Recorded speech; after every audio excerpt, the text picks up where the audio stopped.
What's up, friends? Oh my goodness. How are you guys? This is going to be intense today. Does anybody know this song? I'm a little obsessed with it. It's either called Very Slow Motion, Really Slow Motion by Deadwood, or it's called Deadwood by Really Slow Motion. You guys tell me. I don't care. I just love it. Gets me super fired up. You ready for this today? Oh, I hate to turn it off right at the climax, but I know you guys can probably barely hear me with that on. Good morning, good afternoon, good evening, wherever you are, whenever you're watching this. My name is Jackie LaCroix. I have been coaching women around body, beauty, and their relationships with God, men, and themselves for over 10 years. And it is an honor to be here with you guys today for what is the first free live masterclass of 2023. Can I get an amen? Is anybody excited? So, in the mentorship where I lead women, coach women more privately, we are having the same topic that we are having here today, which is the woman who gives herself permission, which sounds glorious, right? It sounds lovely in theory and concept, as long as nothing actually has to change. It's a great idea, right? Like, yes, of course, I'll give myself permission. And I mean, we're adults. Why on earth would we be waiting for anyone to give us permission? Why would we be needing to go get permission? And yet the hours and hours, probably weeks of hours at this point, that I have spent on the phone, both with consultations and with private clients, I know full well that you can be in your 20s, 30s, 40s, 50s, 60s, 70s. I don't know that I've talked to any octogenarians, possibly, but 80s most likely, given the trajectory, and still be looking to other people to give you permission. How many of you relate to that? Just a little bit too much, right? I know I have done this in so many ways for so much of my life. It is almost appalling to look back. And yet, I want you guys first and foremost today to hear that it's perfect. As it is, as it was, as it is about to be, past tense. Everything that you have lived, however you have lived it, however you have at the time best known how to navigate it, doing the best you can with the information that you have, it has turned you into the woman who you are today. It has made you the woman who decided to show up for this today. And it's actually set you on a trajectory that's perfect for your assignment. But we're going to get there. Okay, we're going to get there. So, how many of you, I know some of you, hi guys, hi everybody coming on. And for those of you watching the replay later, feel free to keep commenting. I will come back and check and see who came and what your thoughts were, what your questions were. How many of you feel that this is an area where you struggle just a little bit more than you'd like to admit, right? Where you think, I should have more of a grasp on this at this point. Or perhaps, and this is cool, I'm welcoming people who have differing opinions. I've been all over the spectrum on this. Hello, mentor. Oh, hello. I can't see who my Facebook people are. I can't see names, but hello, darling. Maybe you even want to disagree a little bit. Right? Or maybe your heart's a little bit 1 foot in, 1 foot out. I love the idea of being an empowered woman who is in her authority and gives herself permission, but is that okay? And will I be okay if I do that, Jackie? Because I think some people are going to be mad at me, right? How many of you, you're not even quite sure if this is like allowed, And if you were to claim it, step in, own it, 2 feet in, which may be something we do today. I'm not sure. I have a special exercise. We shall see. I'm actually going to be doing it when I speak in Paris in a couple months. And so maybe we'll try it out here today. We'll see. But are people going to be upset by this? Right? I'm going to just go ahead and answer that question for you. Yes.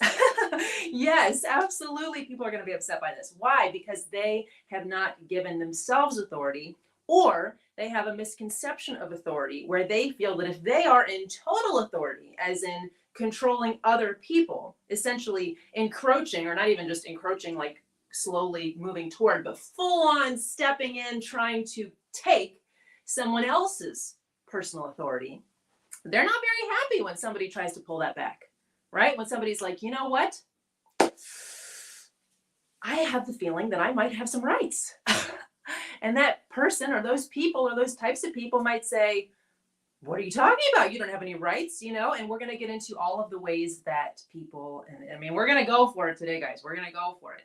All of the ways that people might attempt to convince you that you don't have the authority that you think you have, that it's not safe to claim authority, that you're confused, that you're probably even crazy, that you're a problem, right? Et cetera, et cetera, et cetera. The black sheep kind of phenomenon, if you will. Okay, so you guys ready for this?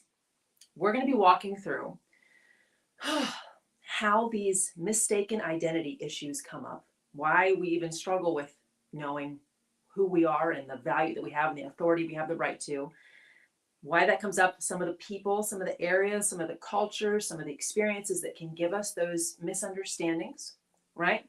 The identity that I encourage you to step into instead. A lot of people like to use Empress, and I think that's beautiful. I like the word bombshell, and I'll explain to you guys why I specifically love that word. And in fact, it's on my necklace here today. Ladies in the mentorship. What's up, Charisse? Oh, okay. Now I know who you are. You have one of these, I happen to know. We're going to be stepping into a bombshell identity instead, or I'm certainly going to be inviting you to consider being out of bondage and into bombshell. Then we're going to be looking at how to deal nicely, politely with the lovely people who, you know, might be a little shaken up by you reclaiming your authority. And we're going to look at what authority actually allows you to do. We're going to look at how you can be safe in your authority.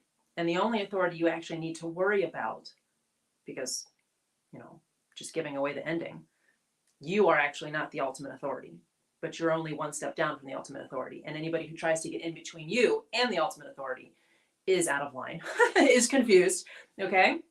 And then finally, we're going to be talking about the remembering, the reclaiming. What does it look like? And I'm going to tell you guys a story. If you saw the very quick Instagram story I put up just a few minutes ago from a Barbie movie, guys, a Barbie movie. That's going to be my favorite part of today's talk. Okay. And then perhaps if it suits the energy that we're in at that time, as we wrap this training up in a little bit later, don't worry, we're just getting started. I may have you do an exercise that is also based on a little girl movie because I've been watching a lot of those these days with my 7-year-old. And you're going to have the opportunity to feel yourself decide to step into your authority. Exciting. Yes. Pumped. Cool. Okay. Let's begin. So what are some of the places, and you guys are welcome to play along. If you have experiences, if you need to talk about your experiences in third person hypotheticals, that's cool. Totally get that. Where people have allowed warpings or thwartings of your true nature, true identity, true authority to happen. So where do you guys see some of these confusions coming from? I'll tell you where I see them, right? First one is always so tragic, because it should be a guidepost that is accurate, right? I love Hallmark movies. You guys probably already know this if you follow me. And I just love the idyllicness. You know, I love the way that everyone behaves, and even the quote unquote bad person turns nice at the end. Like, it's beautiful. Usually there's a couple where they don't, but that's rare. And one of the things I love is the idyllic family, right? The supportive, encouraging, you do what you need to do. We have your back no matter what. Right? And even if there is an element of control or manipulation, it changes by the end. They come around, they see the light, and all in the span of an hour and a half, right? It's beautiful. If only, right? If only. I know many of you, from the hundreds of women I've worked with at this point, the thousands that I've talked to, have experienced upbringings where, not even intentionally, right? Because very rarely, you know, hopefully, is there someone with true malice who wants a little girl, you guys here watching me are mostly female, gentlemen joining us, welcome, welcome, wants a little girl or a little boy to feel inferior on purpose, right? They're almost always acting out of their own pain, their own misunderstandings, their own baggage, their own trauma, their own all of the things. And yet, regardless of the reason, many of us, from the women I've spoken to, have heard stories or experienced some kind of identity warping during our upbringing. And inevitably, right? Do they even exist? The perfect parent? I don't think so. You know, if only. And if only for those of us who are parents, right? We're always going to get it a little bit wrong, and we're going to hope that our kids can figure it out as they grow up, and we're going to apologize as we go, right? But family is a huge source of our identity. This is where we learned, what does it mean to be a woman? What does it mean to be the race you are? What does it mean to be at your socioeconomic status? Do you have money? Do you not have money? What does it mean to be educated or not? Or educated in a certain way or not? What does it mean to be pretty or not? What does it mean to be smart or not? Right? And so many elements of who we think we are shaped and formed and given to us by our families, right? So we're going to be looking a lot at that today. What else? Peers, right? Such a funny, formal sounding word for basically your friend group, right? Who you grew up hanging out with, and even now who you hang out with. So we can say past and present, right? Who do your friends think they are? Who do they think you are? And who are they comfortable with you being? Oof, okay, right? I grew up in a crossroads of many things, which at the time I was a little bit frustrated by and kind of confused by. But now I see it as one of the biggest blessings, which you will see if you look back at your story as you understand whatever assignment God has on your life, right? We lived in a nice little neighborhood, but kind of like on the edge of the neighborhood, you know what I'm saying? And I went to public school, but everybody else in the neighborhood went to private school. And in my public school, it was a mix, but generally on the lower tier of middle class and down, right? And I was just like, who am I? You know what I mean? Like, there go my neighbors in their uniforms being driven in this, beautiful SUV. I'm getting on the bus and I'm by these people considered, to be at a certain status, by those people considered a different. It was just like, who am I? Right. And it's beautiful now because I can see so many different perspectives. And I didn't see it as a gift that it is until, I grew up and started understanding what God was asking me to do. But who the people who are around you, yes, older people, family, friends, more distant members of your family, of course, but your own friends, right? I'm starting to watch this with my kids as they tell me, hey, so-and-so at school told me I'm blah, right?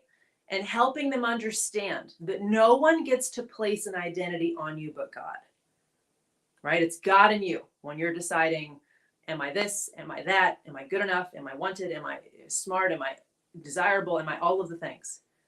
But this has tremendous impact, and even more so if we don't have a very powerful base in relationship with God, right? And, if you're not a believer in God, I completely understand.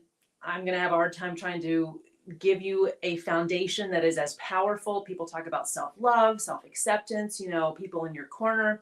But one of the unfortunate truths about when you step into your authority fully is that you will have a little bit of a shakeup potentially, most likely even, around who you feel or believe is in your corner, all right? The team members start to shift when you start to step into your rights and authority and remember your identity. So this is incredibly important. And one of the most powerful ways to change positively how you see yourself, of course, is to get into more positive groups of people who can love you unconditionally, people who call out the best in you, people who see the light in you, who remind you of it when you forget, right? But that's not always where we're at, right? Life is complicated. There are twists and turns, there are bumps, there are moves, there are all of the things. That's a very powerful way, but it's not the ultimate way, which we're going to get into today. But needless to say, peers, past and present, is a very strong shaper of our identity. Similarly, cultures, okay? This can be church, this can be ethnic, this can be geographic, like, your neighborhood, your town, your city, your country. It's almost like a macrocosm of peers, right? The people around you who you have, at least so far, or for a large part of your life, considered yourself one of or a part of. What do they say about you? What do they say about themselves? Which, if you're with them, then starts to reflect on you, right? Who are you?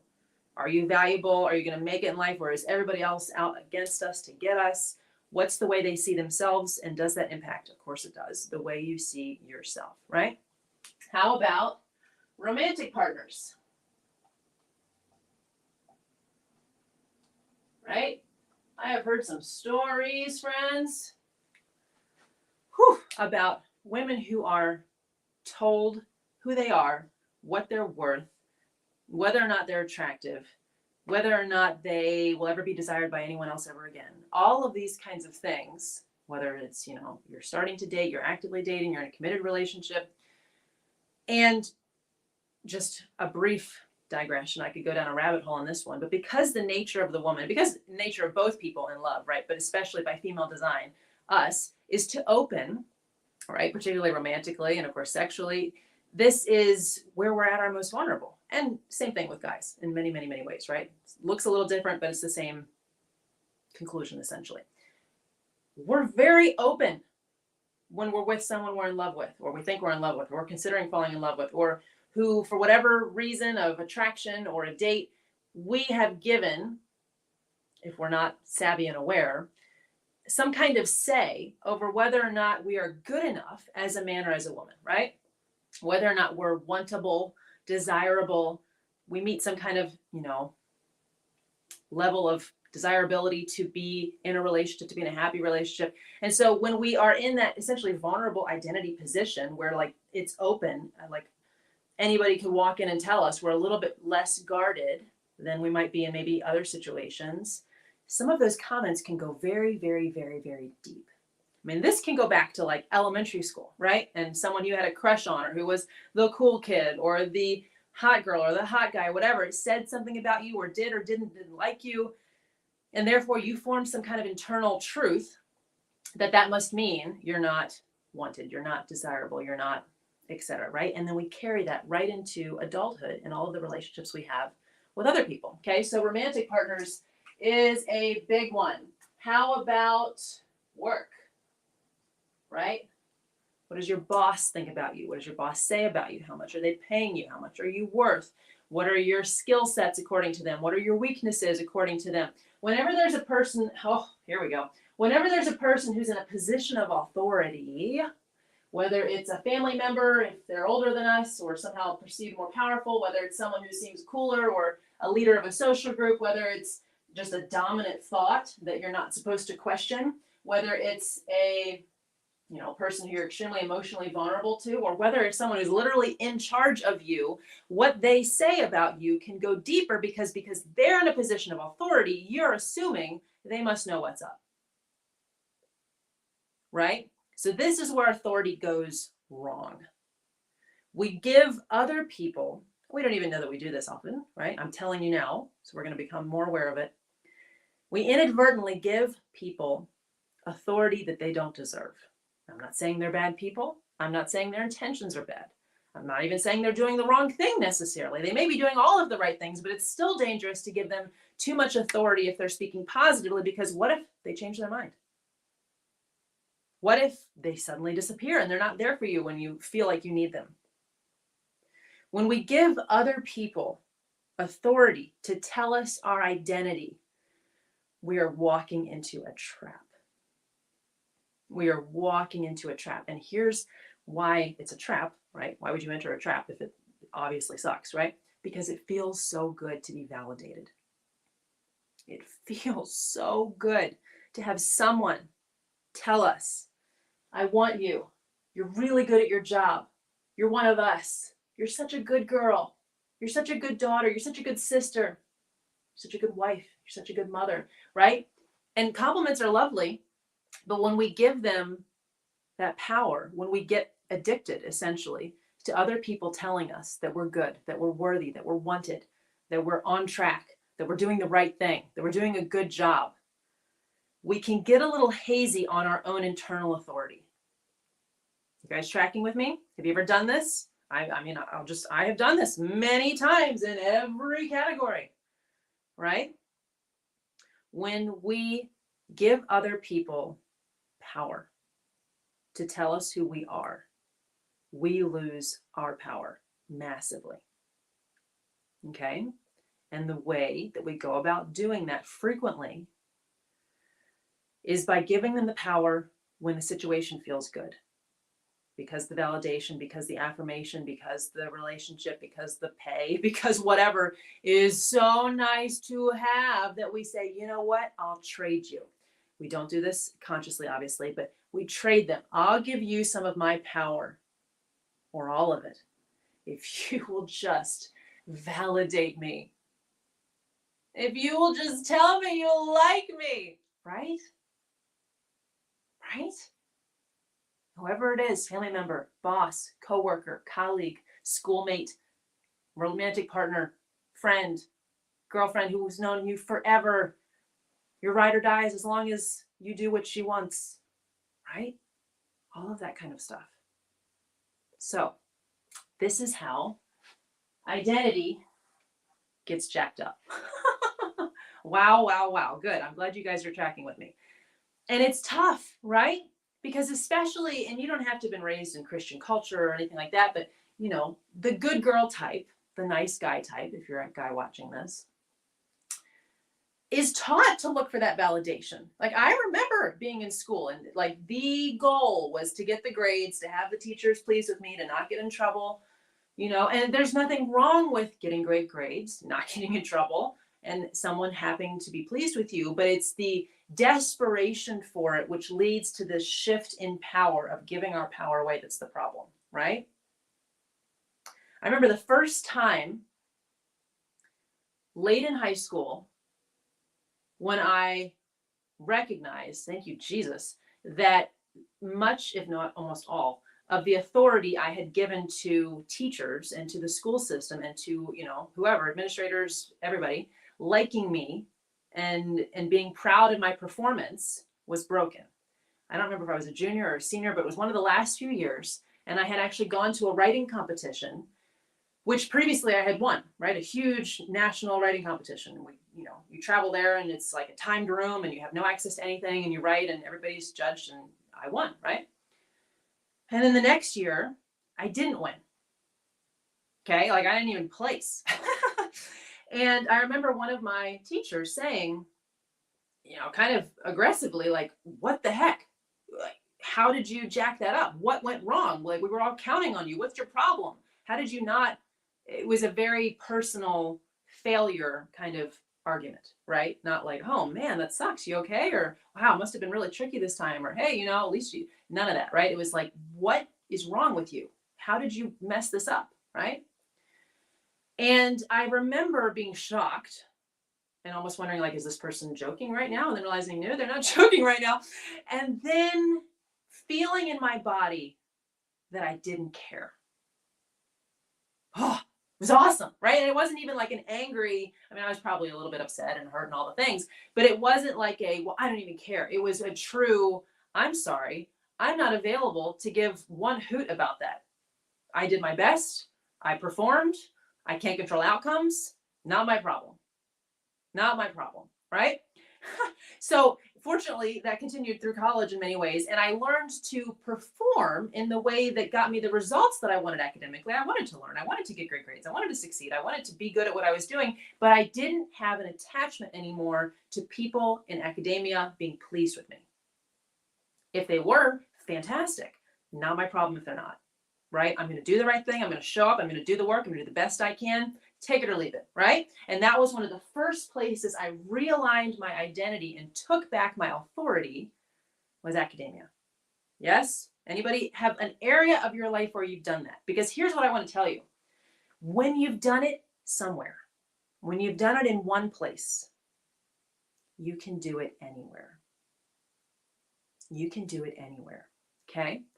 Other areas of this were hard as heck for me to break, right? And some of them, even in the last month or so, have finally broken, which is, of course, why this is such a very significant topic to me right now, okay? So, I'm inviting you to first look at this list, and hey, if you guys want to add something to it, let me know. Feel free in your mind, in the comments, wherever. Family, peers, past and present, cultures, church, ethnic groups, geographic areas, romantic partners, work, whatever else you guys can come up with. Is there somewhere, and I'm going to guess that there is, because as I go through life, I notice a lot of people who are not in their authority, right? And again, they might be in one area, they might have phenomenal boundaries with their boss, phenomenal work boundaries, but their mother still freaking owns them, right? Or they just kowtow to whatever their controlling romantic partner wants. Or, you know, they've got a friend who's continually steering them wrong. And because they feel cool and they're with them, they allow themselves to continue to be steered wrong, right? whatever it is. Are there areas where you are giving someone too much authority to determine your identity and therefore take your power from you? And I'm going to guess a couple things. One, that it's very easy for you to identify, right? Anybody? Like sometimes it's a little blurry, but usually it's an area where the normal, powerful, expansive energy we go through life in is just like contracted, nauseous, can't even necessarily think straight to know what I want and what I'm feeling because I am in total, nervous system shutdown essentially around this person, just trying to make sure that they're pleased with me. It's probably pretty easy for you to identify. Now, I do want to say, quick digression, that there are situations where, especially these two romantic partners, if it's a marriage, if it's not, then GTFO while you can, right? Where this can improve over time. Okay, so it's not the death knell to the relationship if you identify that you have been giving power away, right? Because people who try to, as I said at the beginning, take someone else's authority to tell them who they are actually just scared. You guys can't see that. They're just scared. Now, I know they might not seem that way. They might seem like a vicious, biting dog, right? With rabies or something, like the worst of the worst. But the reality is, if they feel the need to control someone else, it's because they feel that being in control guarantees their safety, right? I mean, there's many, many layers before you get to that truth, but that's what's at the bottom. They're safe if they can just manage other people and get them to do what they want, right? So look back if you can, if you know that person, this is how you love someone and have compassion on them, even if you identify that an unhealthy dynamic like this is happening. What on earth could have led them to feel so insecure? Not so much in like a, confidence versus insecurity way, but truly unsafe and unstable in their own life, right? Was it a period of illness where so much of their literal physical existence and well-being was out of their control? Was it some dysfunctional relationship in their family or a previous romantic partner or a boss where they were told all kinds of crap about themselves and they internalized too much, right? And now, as an attempt to prove themselves, they're trying to have the perfect life, and that requires you behaving in the way that they want you to. What could possibly be going on? And I don't recommend asking them, okay, unless you've got a really great relationship and you feel like this could probably be healed. But a lot of it is just watching, asking questions that don't necessarily have to be revealed that it's for this purpose, right? Just like, hey, about their background, about their past, about their upbringing, about their experiences, about their work, whatever, right? What else is going on in their life? Now, having that conversation and even having revelations about why they may be behaving that way doesn't mean you need to stay in that relationship or relationship dynamic at all. But it gives you compassion. And I want you to really, really, really, really, really, really focus on having compassion, because this is one of the major mistakes that I see. And we're going to talk about it in a second with the Barbie movie. How many of you have identified something like this and felt yourself go into anger, right? Or go into pain. I don't want to say rage, but maybe internally, or a deep sense of betrayal, or, how could you? Maybe a desire to somehow retaliate, or at least to give them a piece of your mind. I want you to be aware that while that feels like power, it actually usually takes you out of your authority, unless you are majestically, emotionally mastered and your words are flawless, which takes a lot of calming down, right? If you're having an emotional response to realizing that something like this has happened, you're probably not in a good space to say a whole lot of things. Definitely not in writing, right? But ideally not at all, right? I want you mastered. I want you to return to what I'm going to show you guys in a little bit, which is a space of nobility. Okay? And you do that, you can only do that sincerely and authentically if you have compassion. Okay? So one of the most powerful techniques that I have learned to be able to do this is imagining the person who is causing problems, or who I've now realized is attempting to tell me who I am to take power from me, is seeing them as a little kid, which because I have little kids is real easy. And like the compassion and the empathy floods through very quickly. Imagining them as 3, 4, 5, 6, 7, right in that range of incredibly influenceable, completely defenseless, no control over their own life, and usually facing the brunt of whatever adults around them are dealing with, taking out in stress or whatever, right? And that's where so much of this BS forms.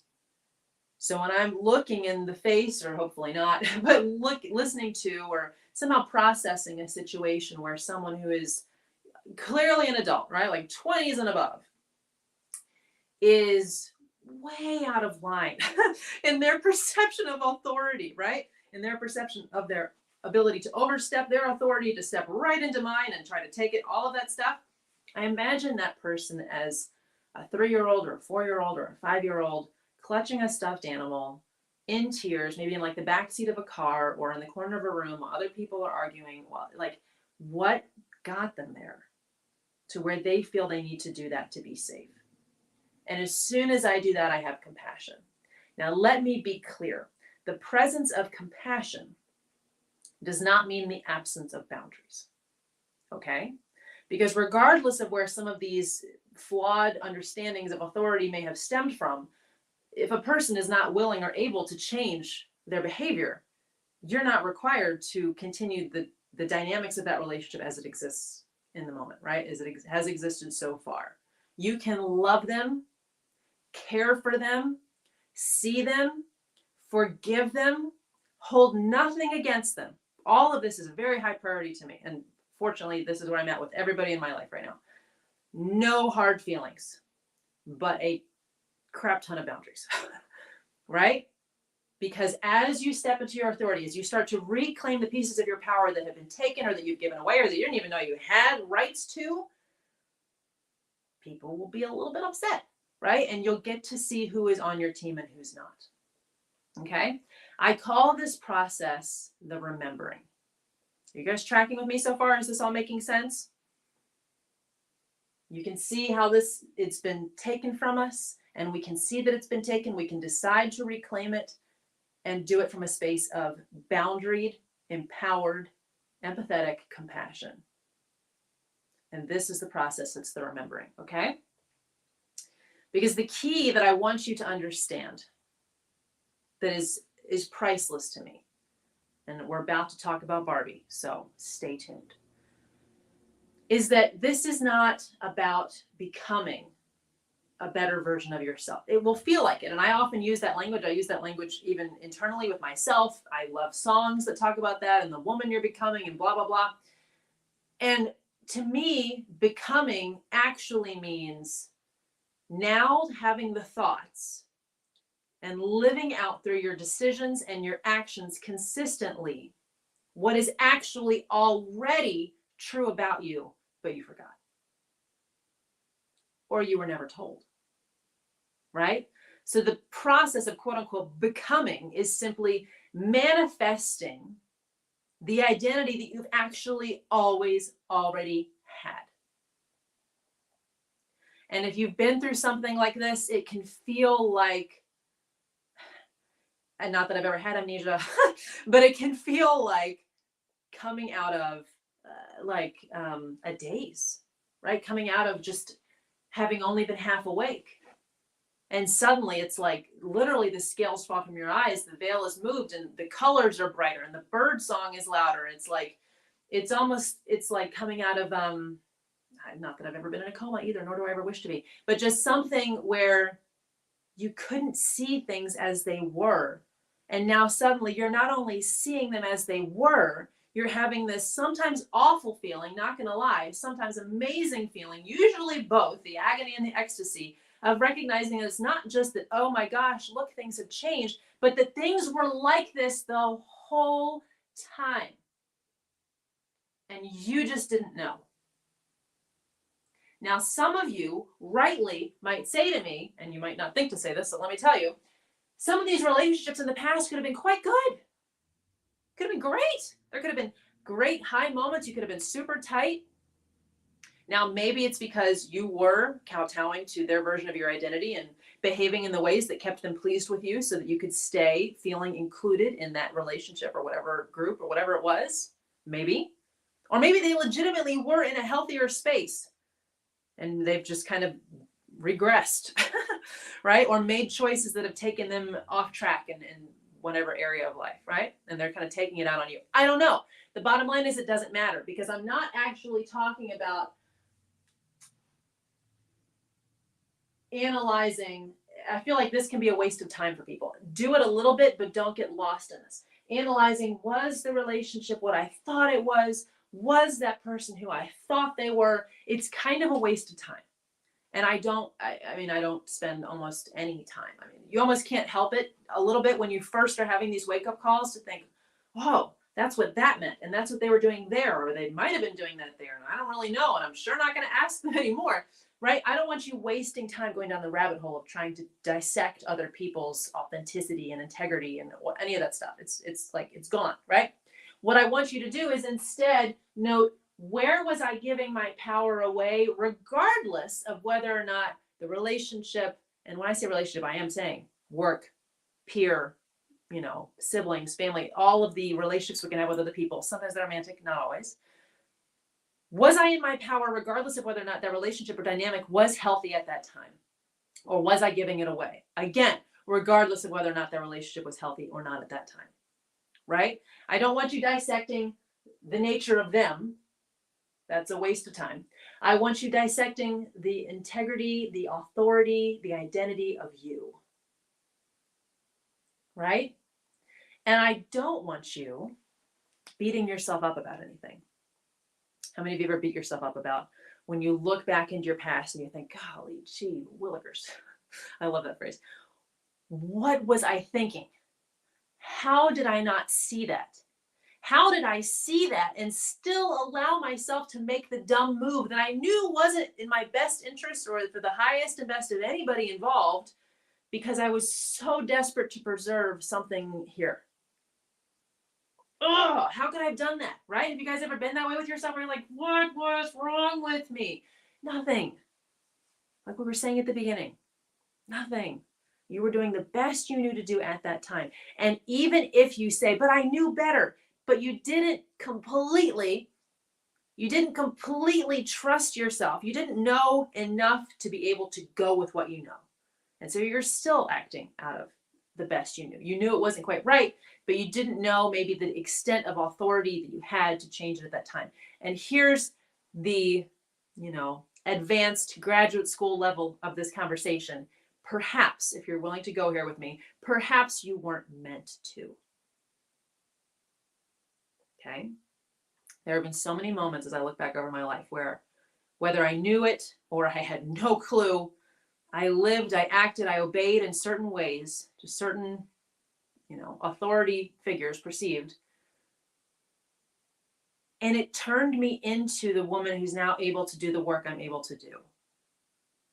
I wouldn't know how to speak to so many clients, women, couples, all of the people I get to work with and interact with and meet, had I not been in those moments of totally giving my power away. Right? So I not only don't beat myself up for it, I'm grateful for it. I want to go back and give that version of myself a hug. I needed to have that experience to know what I now know, and to be more unshakable in my authority than I have ever been, unwilling to return to anything that has attempted to take it from me. I would never be there had I not made different decisions and given power away previously, right? So if you're looking back, if you're doing this process, if the remembering is a little bit painful, because the process of remembering also entails remembering all the times you didn't remember who you actually were, and you gave the power away and you had the effect or the fallout or just the total lack of power in whatever way that was. And you just want to be like, oh, what was wrong with me? No, God, I love you. Thank you. You did a really good job. I tell my children all the time, you are doing such a good job being a kid. And they really are. They're incredible, right? But they're a kid. They don't know any better. I'm not expecting them to be at a doctoral level of life wisdom. They're a kid, and they're doing a great job being a kid. So when you look back at places and times and eras and situations where you've given your power away, you were doing a really good job with what you knew at that time, and it was creating an experience for you that's turning you into the woman who's here now watching this, who has finally remembered, and in whatever way, at whatever time, is saying no more. Now, a top pro tip, anybody want a top pro tip that I have discovered over the years, because I'm very committed to this. If you guys watched the Ascension training last fall, God help me, I feel like let me describe this accurately. I am available for rapid ascension, just putting it that way, if you can handle that kind of languaging. I am open to God transforming me quickly, which sometimes is brutal, I'm not gonna lie. And it's like, oh Lord. But what I have noticed, and I request this in prayer, and I invite you to do the same if this process looks like terrifying, amazing and terrifying. Ask him to pace it out, right? Certain things have unfolded just in the last few months of my life that I kind of thought either wouldn't happen, or they would happen farther out, or they would happen more gently. And instead it has been like a jolt, right? And I'm able to handle it now, thank God, because of the woman I've become over the years, because of all of the experiences that were perfect in their time. But it also didn't happen at the same time that other changes and transformations happened, right? The Lord in his graciousness has spaced them out for me so that I can handle them. I can't imagine. I mean, I'm sure I would have survived, but I can't imagine if some certain things that all happened at the same time. Whew, goodness gracious. So if you're thinking through this, and if you're a person of prayer, which I invite you to be, changes everything. Ask God to, I mean, I like to say, make it easy, take it easy on me, please. But to allow it to be at the pace that you can handle, right? And with some of the recent changes, I've heard so clearly in my spirit, God saying, I will take care of you. I will take care of you. With, like, we're about to get to that in a minute, but with an authority that you cannot help but trust when you hear that voice. We'll get there. So first, I want to tell you a little bit about Barbie, okay? How many of you grew up playing with Barbies? How many of you grew up watching? Well, we're like VHSs, right? VHS people in the house. My daughter got a DVD for Christmas. I know, a house with DVDs, not mine. But it was perfect. And we watched it together. And, you know, guys, like, I know that there's discussion around Barbie and everybody's upset about the body type and all the things, but just put any, negative thoughts about Barbie aside for the minute, okay? She gets to be herself. She has no control over her formation, okay? It's all factory, so just ignore it. There's still something to learn, right? And my daughter, of course, loves playing with them, which led to being gifted the movie, which led to her wanting to immediately watch the movie. And I thought, you know what? Sure, I'll sit and watch it with you. I mean, it's just going to be fluff and puppies and rainbows and unicorns running around, I'm sure. The movie was called Barbie Princess Charm School, right? And it's one of those titles, you guys know these titles in kid stuff where it's like, how many more girly adjectives could they have added? Like rainbow, unicorn, fairy tale, castle, adventure, I don't know, like all of the things. Princess Charm School, Barbie Princess Charm School, okay? And so we're sitting and watching, and this story blew me away. Okay, so I'm going to tell you a story from a Barbie movie in which Barbie's character's name is Blair, okay? And I want you to tell me if you see yourself in it. And if you burst into tears at certain moments, that's okay. I did too. It's all good, okay? So, quick synopsis for this movie for our purposes. Barbie, playing the role of Blair, we're going to call her Barbie, but her name in the movie is Blair, is a waitress who is of humble means from a family with a single mother and a little sister, okay? Her little sister loves princesses, loves, all of the things that little girls do. And she, without telling her older sister, enrolls her in a lottery to win a ticket to go to a charm school to learn how to be a princess, or if you're not of royal pedigree, then something they called a lady royal, right? Like of royal behavior, shall we say, right? And Barbie, having grown up in, a lower income family, working her way through school and everything, is not accustomed to the etiquette and the sophistication of her classmates all of a sudden, right? And one of the first things I want you guys to hear in this is that this girl shows up at a school where, by pedigree alone, right, by training, not just blood and royal, but like she's not from this world. And the first thing that happens, walking in, everybody knows she's the lottery ticket winner, the one who's not supposed to be there, the one who's there on, the scholarship, who got funded, however you guys want to perceive this or use it to compare to your own stories. She sees who her people are, right? There are the girls who don't care where she's from and don't care that she's not one of them. They are just nice people, right? And they welcome her. And as she makes mistake after mistake after mistake, they show her the ropes, they help her out, they give her extra behind the scenes, teaching and training when classes aren't in session. And then there are the girls who are already in a heart full of meanness and judgment and whatever unsafety, which we get to see at the end, of course, as all movies, right? Whatever has led them to feel better, judging, excluding, somehow setting the identity of this girl as inferior so that they can feel that they are not, right? The second she walks in, they don't even know her. She hasn't said a thing. No awareness of her personality or her preferences or her back, like nothing, right? It shows the character of the people who are responding to her. Yes? So one girl in particular, of course, isn't there always a mean girl in every movie, is the daughter of somebody, some reigning royal duchess type thing who lives in the palace, and therefore she's kind of like, you could call her the legacy, if you will, but she has entitlement beyond entitlement. She's the meanest possible, setting up poor Barbie with pranks and, intentionally finding ways to help her struggle even more than she was already struggling on her own, right? And her mother is even meaner, this royal duchess lady. You can just see the arrogance and the entitlement pouring out of them. And it reaches an incredible climax where poor Barbie has just made every mistake in the book. She's broken the royal dishes. She's stepped on everyone's toes. She's just demolished every, practice royal gathering that they've set up for these girls. And sometimes on her own, most frequently when these other mean girls are setting her up, right? So I'm already thinking, as my daughter and I are watching this, like, oh, how do I have the conversation with her that this is something she will experience in the world of being female in the future, right? Anybody ever like a mean girl story? We don't need to go down those, but we've all, I think, at least seen them and hopefully not been too frequently the brunt of them.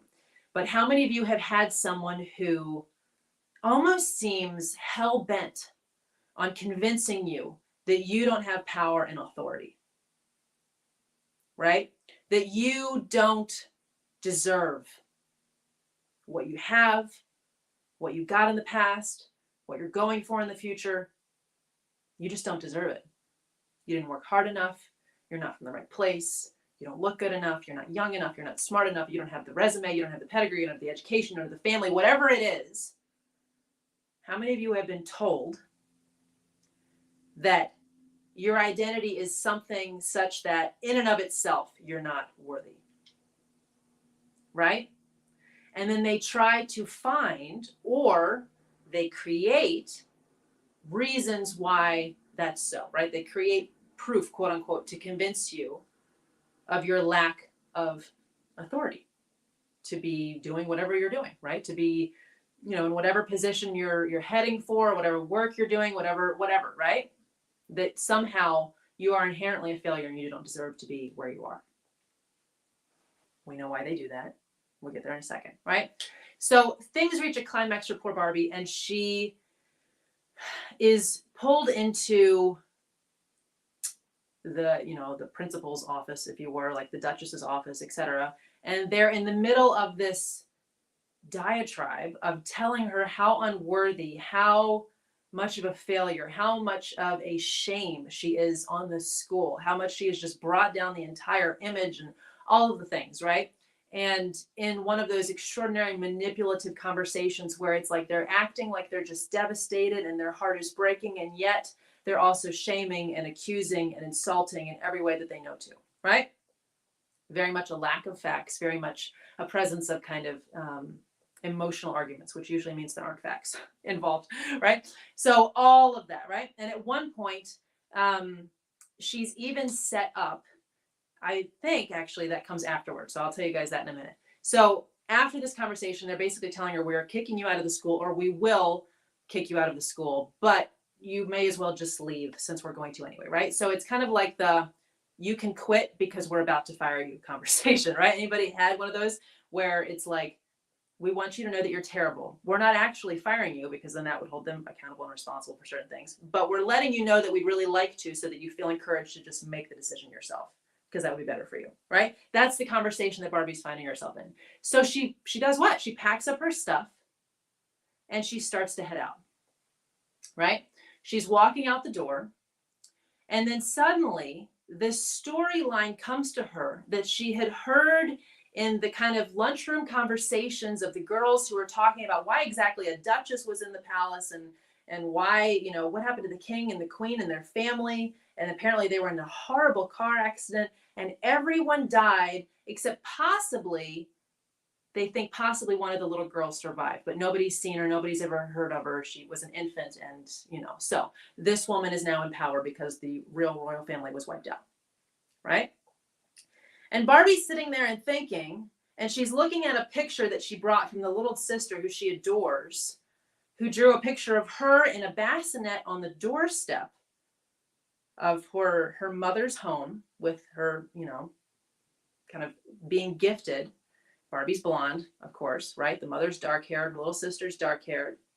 And she recalls the story of her mother telling her, like, the day that she found her, right? She was like adopted and just kind of left to be picked up by somebody. Unfortunately, this woman took her in and became her mother.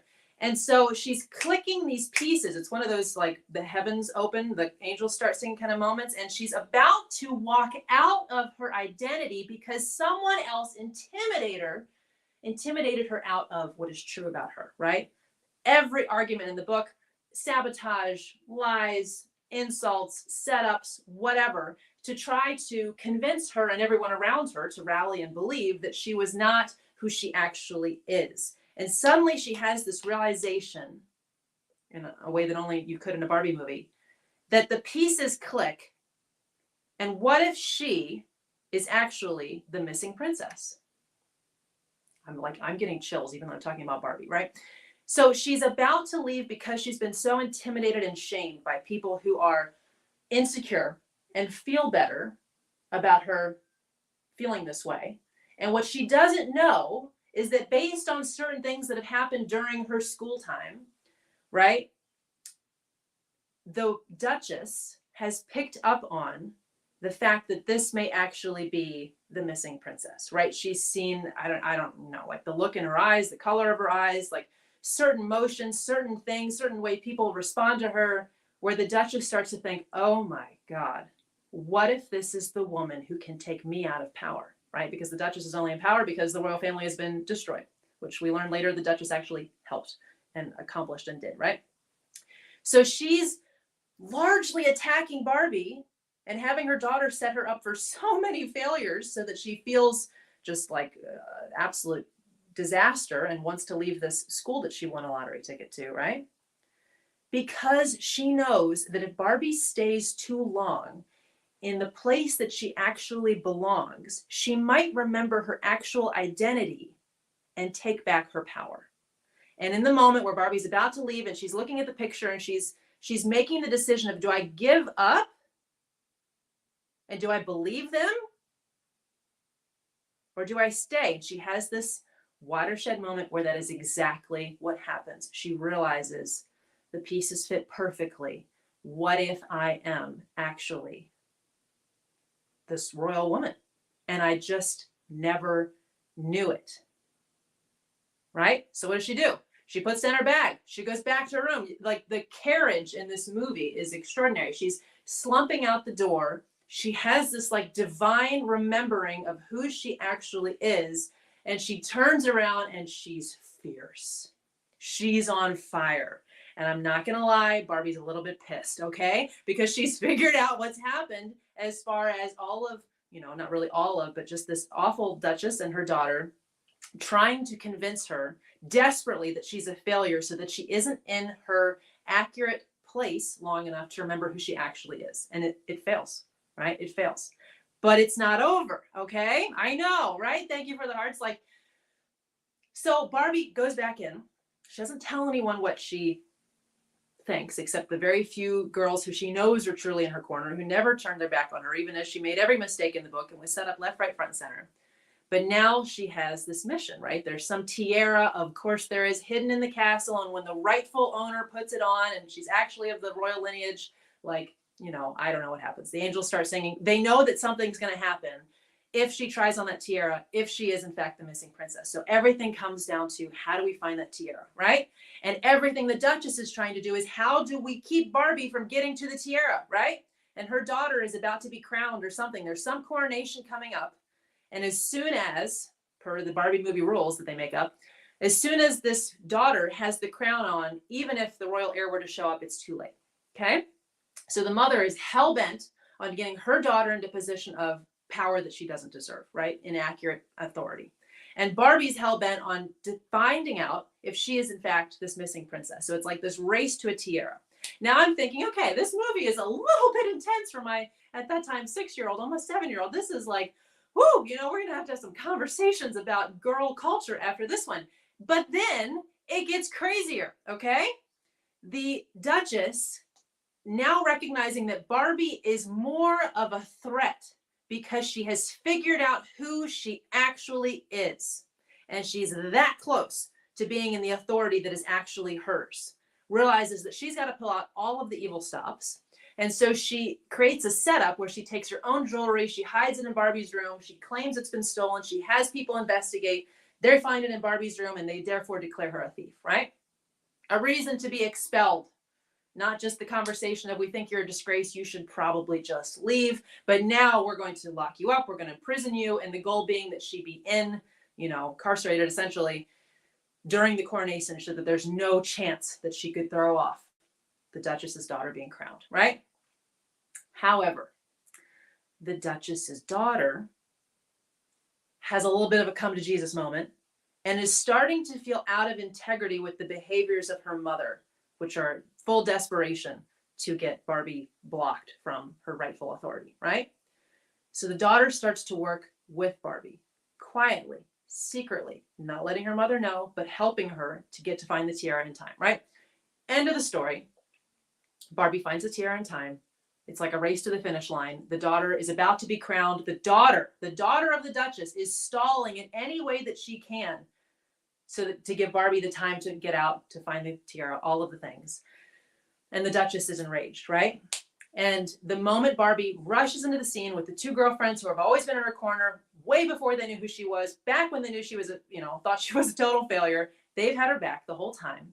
This daughter's now turned and is playing on the right team as well. Barbie puts on the crown, right? The Duchess is having an absolute meltdown.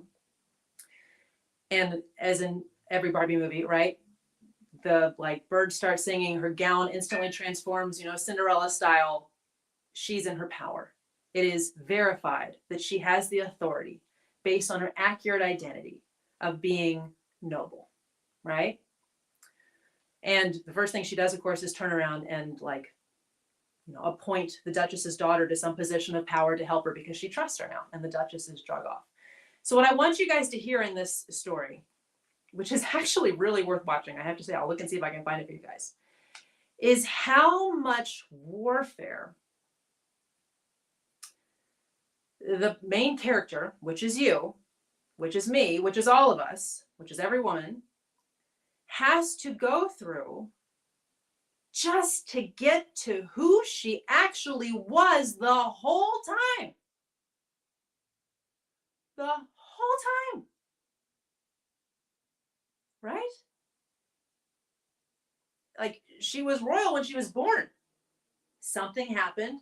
She was misplaced into a different family that didn't know, right? Unfortunately, that mother was very kind. She grew up in a happy family, but she didn't grow up with The identity of knowing that she is of noble blood, of her authority, of her accurate identity, right? So she goes through her life not thinking that she's much and waitressing and doing what, but what was she also doing? For those of you who think that's kind of sad, she didn't get to grow up as a princess. She grew up being servant-hearted. She grew up being humble. She grew up always looking out to help other people. She grew up not putting herself ahead of them. She grew up with beautiful character, is how she grew up, right? What better woman to be crowned? So I want you to see, she didn't know who she was, but the path that she was on, even before she reclaimed her authority, made her the perfect woman to take her power back when it was the right time, right? She found out who's who as all of these power dynamics shifted. Some people could have turned on her and didn't. Other people could have and did. But she grew up with beautiful character because the path was perfect. She finally figured out who she is, and she didn't allow intimidation to prevent her from first at least discovering if it might be who she really is, right? Because that first decision she made was just not to run from the potential of her actual identity and her full power. Do you guys hear me? That is so important. So many people think it's like this, and boom, you're in your authority and you're in your power. This remembering process is like an excavation process, and it can be quite painful and quite drawn out. And the first step you make, once you wake up, right? Like once this remembering happens and you think, what the heck have I been living and doing and allowing all of these years, right? And again, not blaming it, not shaming it, not beating yourself up, not beating them up, because they were doing the best they knew, even if it's all jacked up, right? And it's a perfect path to create the woman God needed you to be, to give you the authority that you're now thinking maybe I could have. And so after you've been in this daze of not really even knowing, and you have this first wake-up call, your first move is to not run. And I know how terrifying it can be, and how much you can say, maybe I'll just not. Right? Maybe I'll just stay. Maybe I'll just swallow what I want to speak out, hide who I am, even from myself. I'll just kind of try to ignore it, or maybe I'll keep my true identity, but it'll be over here in this safe little corner of my room that's kind of nicely decorated, and that's where I'll get to be who I actually am. That's where I'll get to kind of pretend that I'm doing what God's asking me to do fully. Her first move was to not leave the building, to not run, and to sit there and just allow the question of, what if my identity is so much higher than what I've been told, than what I've been taught, than I have thought, than I've experienced? What if I have massive authority? Right? Then, the warfare had already started. She just didn't know that's what it was. Right? And in your story, as you look back, you may see areas where you might have learned, you might have stepped into power. And for whatever reason, maybe it was people, maybe it was just not God's timing and things shifted to prevent it. You didn't know, right? But now you're awake. So now that you know that there's a chance, at least, that this is your accurate identity and authority, that you're choosing to explore what stepping into it could look like. Now, as people come and try to convince you that you don't deserve it, you're not worth it, you're not good enough, you're not, trained, you're not approved, you're not, you haven't pleased them, no one's going to like you, no one's going to want you, whatever it is. Maybe they're internal fears. Maybe it's external crises that just never seem to stop. Doesn't change the fact that you've now remembered who you are, and so now you're moving toward it. I'm telling you, expect warfare. It's not fun. But here's what happens. Warfare can be tricky because people, frankly, give it more power than it deserves in their mind, right? Just like when we were talking at the beginning, we give this transference power, we give our authority away. And I hear a lot of people, whether they're believers or they're not, and they don't, however they're calling these life situations that keep arising, they act like it has the power to take them out of their identity and out of their authority. Like it's not meant to be, not meant to happen. I guess I'll give up. And they give I'm going to call it warfare. You guys can call it whatever you want, resistance, life difficulties, etc. They give it more power than it actually has, right? Because it comes at them all scary, just like the Duchess at the end of the movie when the daughter is holding the crown and she chooses to give it to Barbie instead, and the Duchess is trying threats, she's trying bribes, she's trying lies, she's trying insults, all in the span of like 5 minutes, right? Anything she can think of to just prevent Barbie from being in the authority that she deserves. So when you're getting closer to being in your authority, expect attacks to increase. But know that they have no power. Please know that they have no power. They're a barking dog. Annoying, but powerless. Okay? And this is why.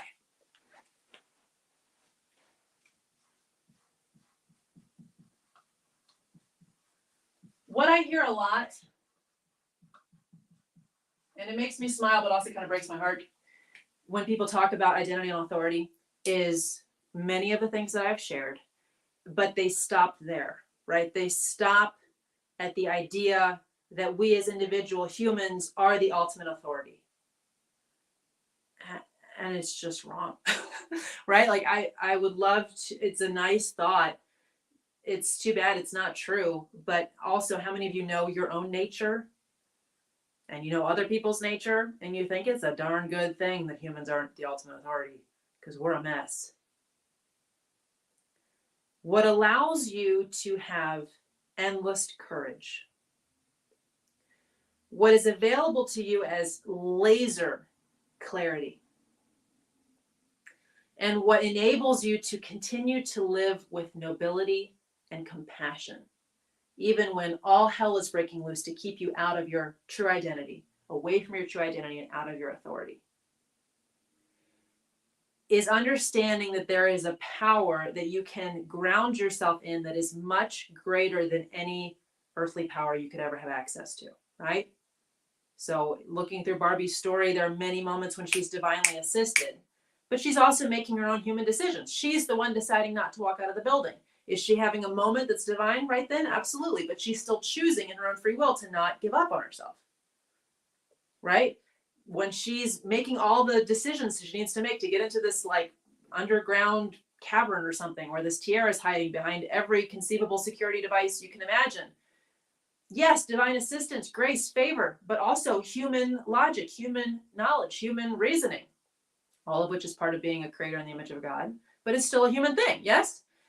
But none of it is good enough when you need help that goes beyond human. Because again, how many of you have discovered as you realize your identity and your authority, how many people are in your corner and how many people are not, and how many people are just too afraid to do or say anything. So they're going to stand up against the wall and not hurt you or help you, but just stay out of the whole thing, right? I mean, how many of you have seen that?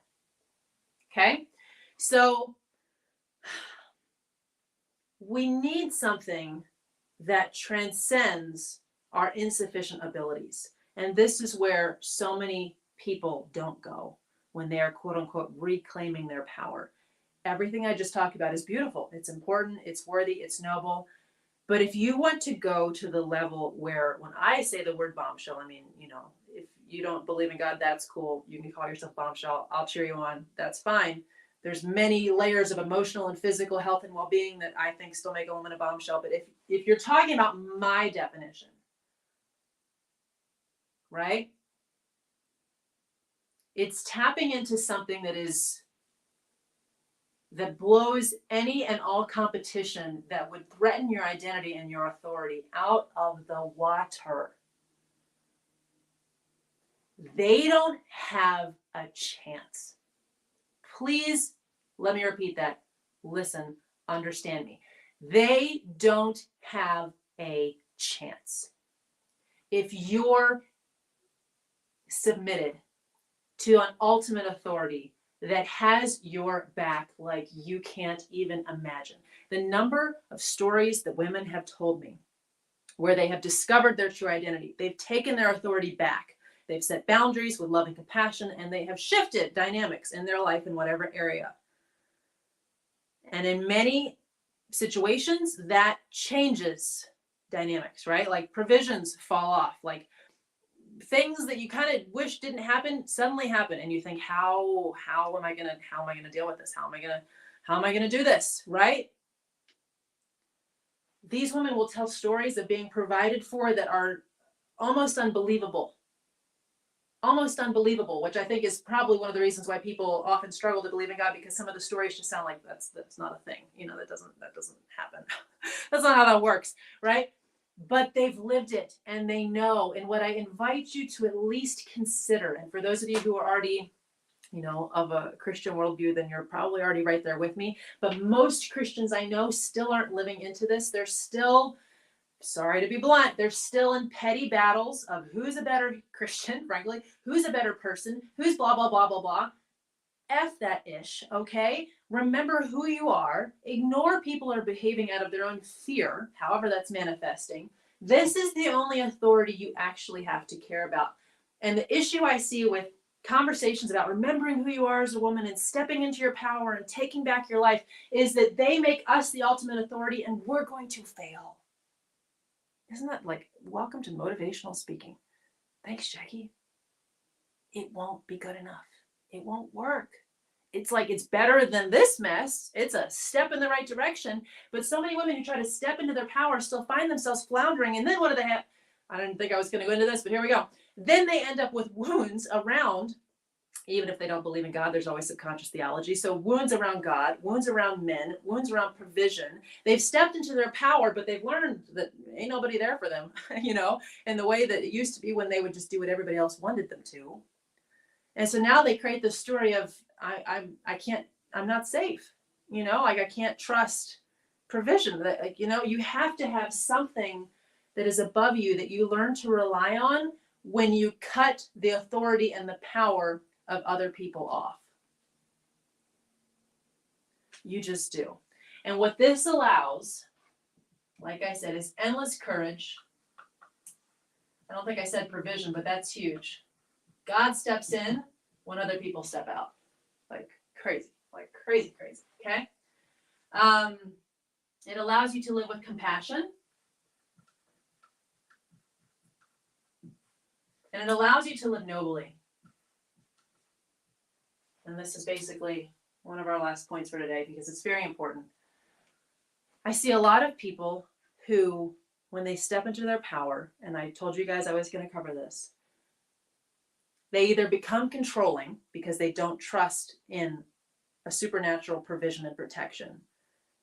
They cut everybody else off and now they feel like it's like me against the world. It's just me. And I've been in that energy before. I know it well. It's exhausting to be perpetually riling yourself up into anger, to feel like you're strong, to go and take on life, right? It's exhausting.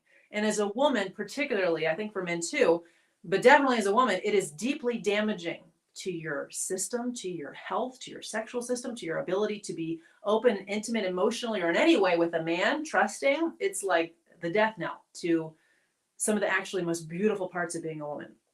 We still want to source that strength, but not through closing off and trying to control. Okay? So that's temptation one when we're taking back our power and stepping into our authority. Temptation two is to give these people a piece of our minds, right?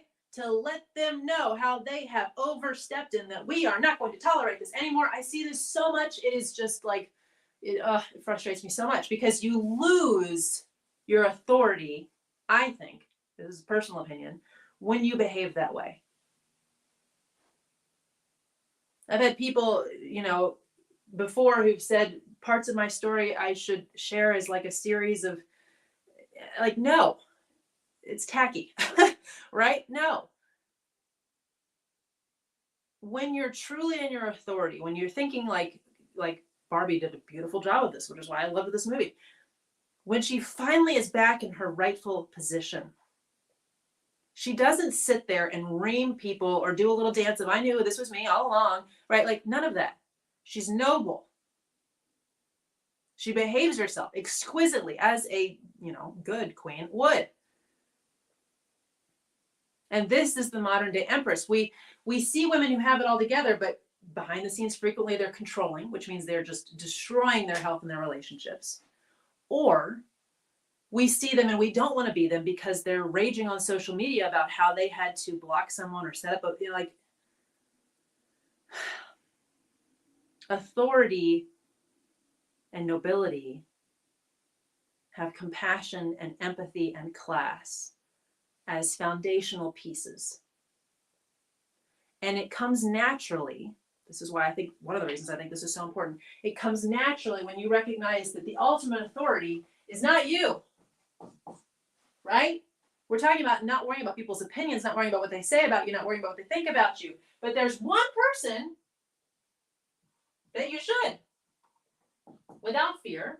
I don't have time today to get into how to have a healthy relationship with God, but like without fear, without shame, without guilt, without thinking he's mad at you, without any of the stuff that we've maybe been told from families, peers, cultures, all of the stuff that can give us untrue beliefs about even our identity with God, which is a loved child, a royal child, essentially. If he's the king and you're his child, who are you? And then are you behaving like one? In your authority and in your handling of people who are scared from their own brokenness? Do you deal with them with compassion, with few, empowered, boundaried, loving words? I really recommend few. Right? Don't go on a rant. It's unbecoming of your nobility. I don't know that I spelled nobly right there. We'll just make it nobility. Right? Nobility. Help me out, guys. Spelling. It's just not, it's beneath you. One of the things that I've noticed, and then I kind of intentionally did it, I used to do this out of a place of fear. Now I do this out of a place of power. I could not recommend it to you more. Is that the worse people treat me, I'm not saying the better I treat them, okay? I'm usually in the process of exiting, the classier toward them I become. Again, not necessarily kind, not allowing it to continue, but I choose my words carefully. I behave with precision and with great, like I literally think of myself, and I'm not better than anybody. I invite you guys to do the exact same thing. Think of yourself as nobility, especially when people try to come at you screaming and spitting and stealing and sabotaging and all of the ish that people try to do out of their own mess. Especially when they realize you're about to realize who you are and step back into your power. Class, nobility, compassion with boundaries. And one of the things that does is it keeps your heart pure.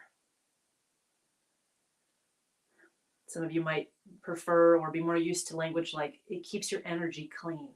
I think of a pure heart personally, but like it keeps this junk of bitterness, of shame, of guilt, of blaming other people, of holding things against them, of resentment, of unforgiveness. It keeps that out of your system. That's beneath you too. And when you keep that out of your system and you're focused on living rightly in your power, in your authority, loving people, but having boundaries, and also understanding that you don't just get to go on rants, you are called to behave beautifully. But you're not called to be mistreated. You're not called to be not compassionate, but you're not called to be taken advantage of, right? When you do that, and when essentially the channel is clear, which is a phrase I don't really love, but I think you guys understand what I'm saying, you're open, you're available for God then to do what? To speak to you even more clearly, to provide for you even more quickly, to protect you even more fiercely. My friends know this well about me. I don't do revenge. I don't do retaliation. Look, we all have thoughts that are like, hope something not that great happens. But I don't even want that. I don't even want like saying that. I wish the best for everybody. They're going to get what's coming to them based on their own behaviors. I'm not worried about it. I want you in that energy too. You're noble. You don't have time for this stuff. Part of your authority is not trying to go find the dog that's barking to kick it. No, ignore the dog. Eventually they'll give up and they'll leave. You maintain the composure of nobility that is the rightful fit for your authority and your identity as queen, as modern day empress, as bombshell, as whatever word you want to use. Okay? How are you guys feeling? I would love to hear in the comments.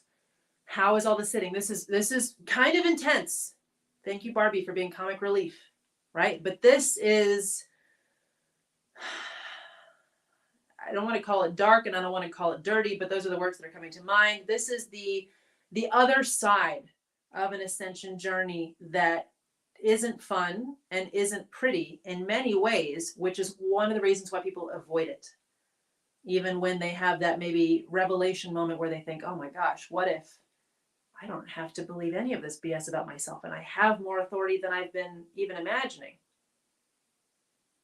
This is not always easy, but it is so worth it. This allows you to live into your assignment fully, because your assignment is not making people like you. I mean, even for believers in Christian culture, which tells you that it is, right? But how many verses are there about, don't worry about the opinions of man. You have one opinion, and that's it.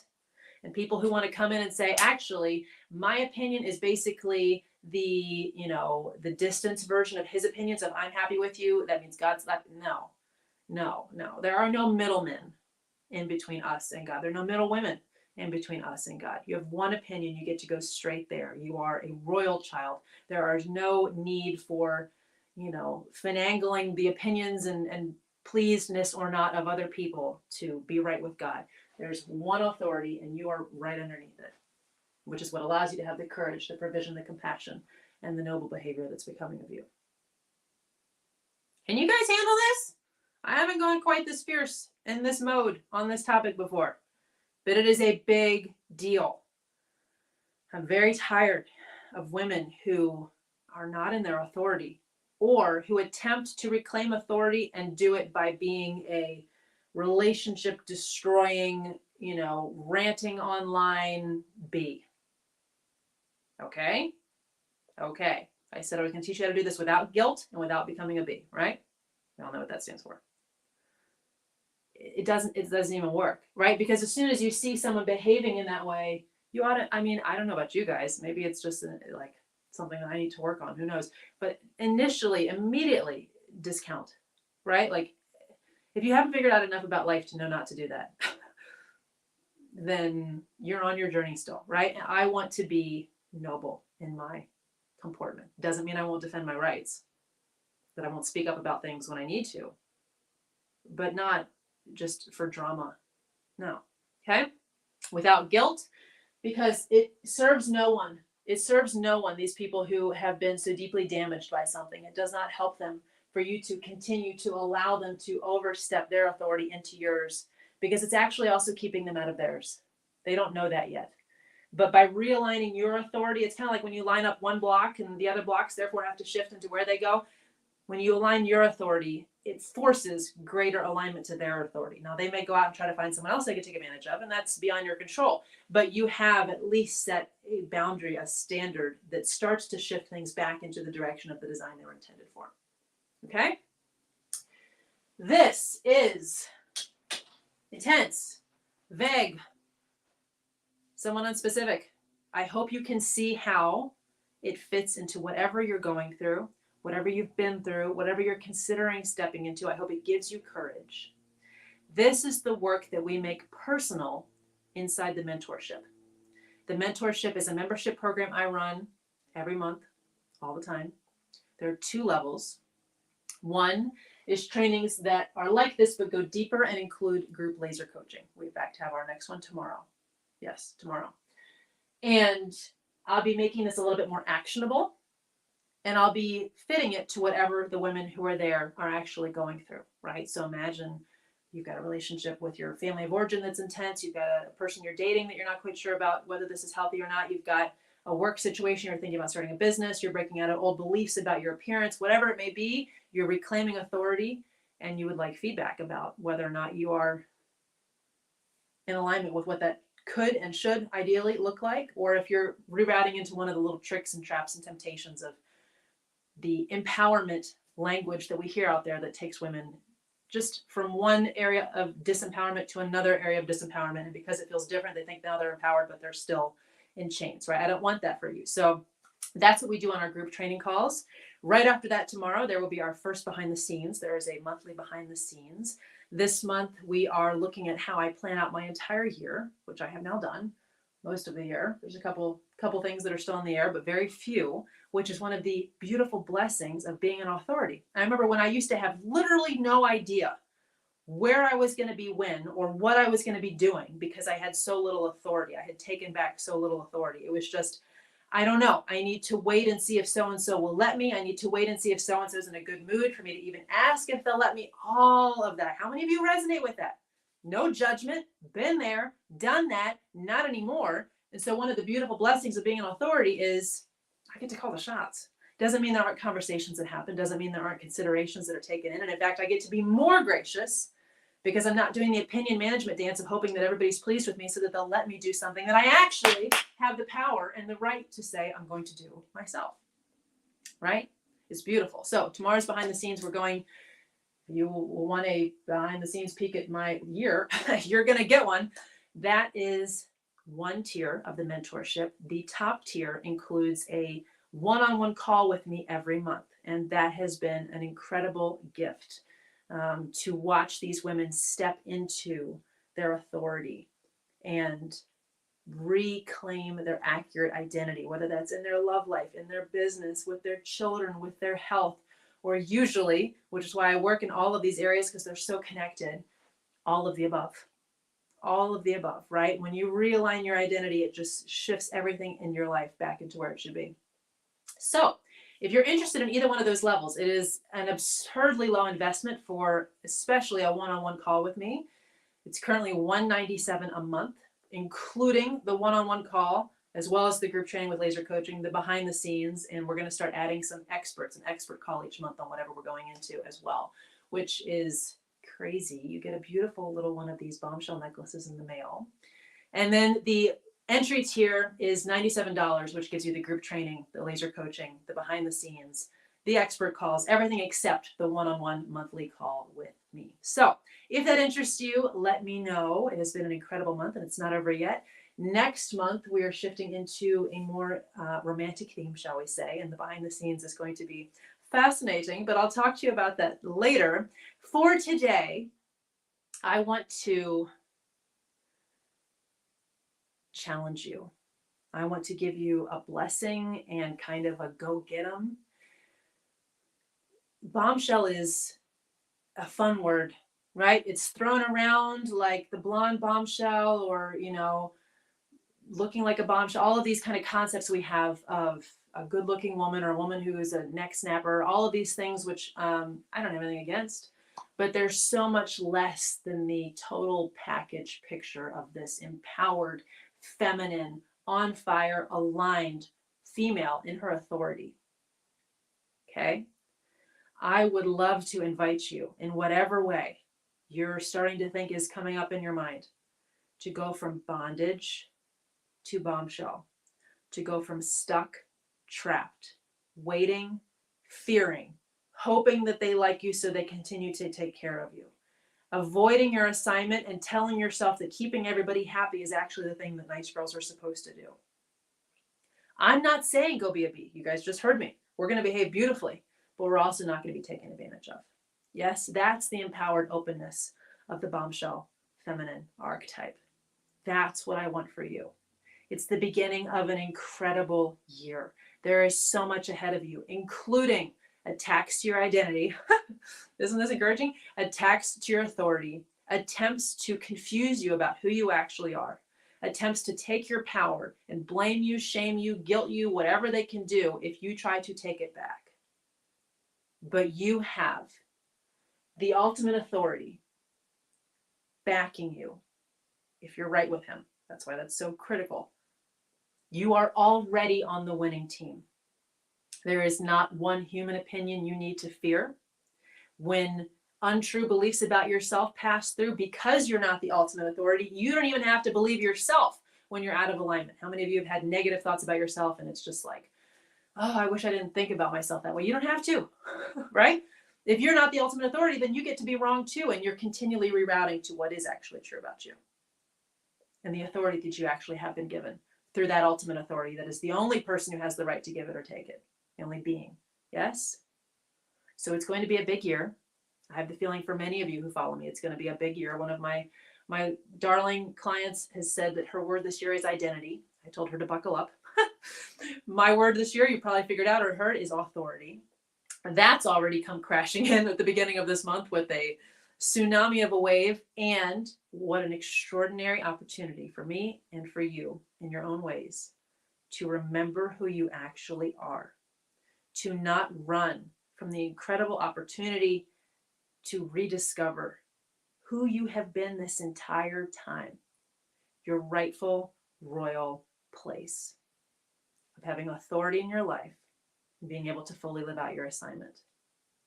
That's what's available to us this year. I am totally available to that, and I trust God to make it something that I'm able to handle, and He will do the same for you. I love you guys.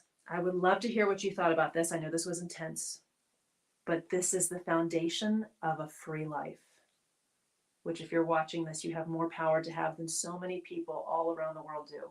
So don't pass it by. You can do it beautifully. There's no need for guilt. This is divine assignment. This is divine authority. This is who you really are. I love you guys. I will talk to you soon. So many blessings, so much courage. Remember who you are. Be in your power. Go get them and do it with class.